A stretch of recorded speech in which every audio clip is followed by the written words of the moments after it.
Hello everyone. Today we are going to start with our topic enolate chemistry. So first of all, what is enol? Enol is basically a compound having a carbon attached to the another carbon with double bond, and the same carbon is attached to the hydroxy group. Here I have given an example of ketone which is undergoing 1,3H migration to form an enol. This type of tautomerism is also known as ketoenol tautomerism, as the enol get formed from the ketone. Generally, the keto compounds are more stable than enol because carbon-oxygen double bond are more stronger than the carbon-carbon double bond. So how these enolate ion get formed? I have given a basic example of an aldehyde. Here the aldehyde is an electron withdrawing group. The carbon attached to the electron withdrawing group is an alpha carbon, and the hydrogen attached to this alpha carbon is an alpha hydrogen, which is acidic in nature due to the presence of electron withdrawing group. Now the base is added to this compound will abstract the alpha hydrogen or acidic hydrogen and form the carbon ion, which results in the enolate ion formation. Now what are the requirements for the enolate formation? Substrate.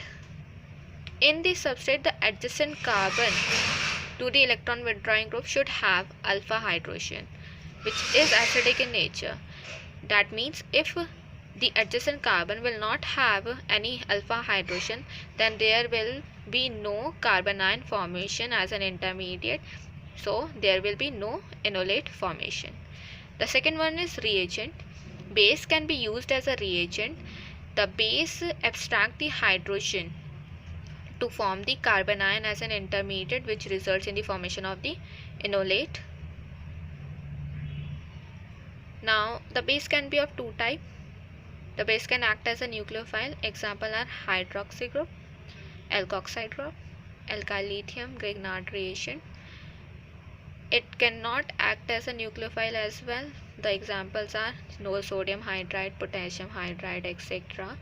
And LDA is a most important example, that is known as lithium diisopropylamide, which is sterically hindered base and generally used for the enolate formation. Now the stability of the enolate ion or enol depends upon these 4 points. Aromaticity. If the enol compound is cyclic in nature, follow the Huckel rule, 4n plus 2 pi electrons and which are in conjugation, then it is aromatic in nature and it is most stable. If the enol compound is having hydrogen bonding, then this accounts for the stability of that enol compound. Conjugation also. The solvent is also account for the stability of the enolate ion. If we use non-protic solvent, that is hexane or benzene, the enol content will dominate. If we use protic solvent such as methanol and water, then keto content will dominate because the protic solvent will get associated with the keto and results in the enol formation to less extent. Now we have some examples which account the stability of enol content than the ketone content. Now here is the first example. This enol is more stable than this ketone because of the hydrogen bonding and the aromaticity.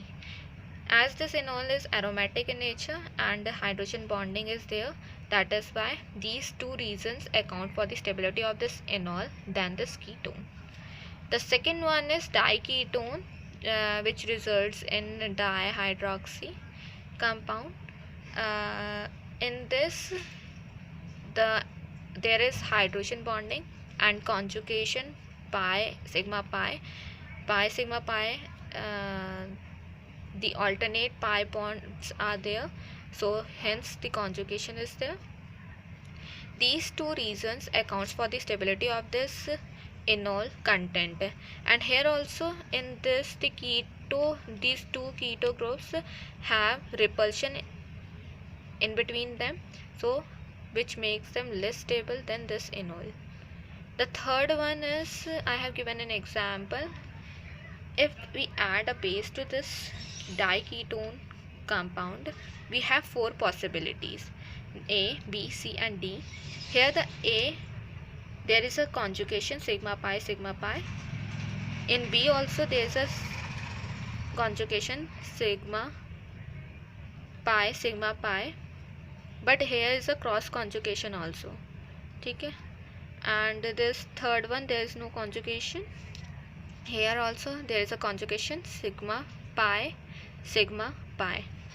So the most stable possibility is the A1, because there is two reasons for its stability, that is conjugation and the hydrogen bonding, which accounts for the stability of this A possibility. Hence the stability order of these four possibility will be A, then B, then D, and the least one is C. Now the mechanism for enolate formation. There are two mechanisms: acid catalyzed enolation and base catalyzed enolation. Acid catalyzed enolation, the ketone, acid is added to this ketone. The acid will attach to the oxygen as it is electronegative. There is a formation of a carbocation. Simultaneously the hydrogen bond to the carbon will get broken, and there is a formation of a double bond, and hence the enol get formed.